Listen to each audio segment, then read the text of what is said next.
বন্ধুরা, ভিডিও শুরু করার আগে আসুন আমরা সবাই মিলে 1 মিনিট নীরবতা পালন করি। না কোনো শোক সংবাদ নয়, বরং আধুনিক ক্রিকেটে বোলারদের অকাল মৃত্যুর জন্য। ইদানিং আইপিএল এর ম্যাচগুলো দেখলে মনে হয় বোলারদের কাজ আর উইকেট নেওয়া নয়, তাদের কাজ হলো রান আপ নিয়ে দৌড়ে সে ব্যাটসম্যানদের হাতে সসম্মানে বলটা তুলে দেওয়া, যাতে তারা সেটাকে অনায়াসে গ্যালারিতে পাঠাতে পারে। ক্রিকেট নাকি ব্যাট বলের লড়াই? ভাইরে ভাই, এই শব্দটা এখন ডিকশনারি থেকে মুছে ফেলার সময় এসেছে।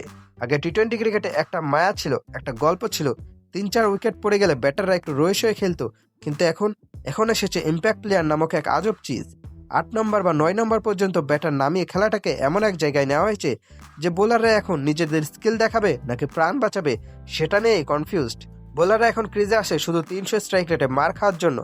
আচ্ছা, বিসিসিআইকে একটা আইডিয়া দিই, বোলারদের কষ্ট করে রোদে পুড়িয়ে বল কাটানোর দরকার কি? মাঝমাঠে একটা বোলিং মেশিন বসিয়ে দিলেই তো হয়, অন্তত মানুষগুলোর ইজ্জত তো বাঁচত।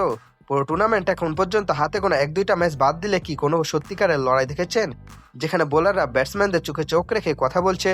না, এখন শুধু দেখা যায় ব্যাটারদের পেশি প্রদর্শন।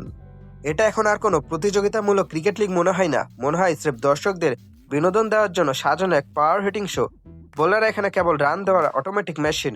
একটা সময় ছিল যখন 15 কোটি বা 20 কোটি দিয়ে বোলার কেনা হতো ম্যাচ জেতানোর জন্য, আর এখন তাদের কেনা হয় ওভারে 30 রান দিয়ে মুখ নিচু করে ড্রেসিং রুমে ফেরার জন্য।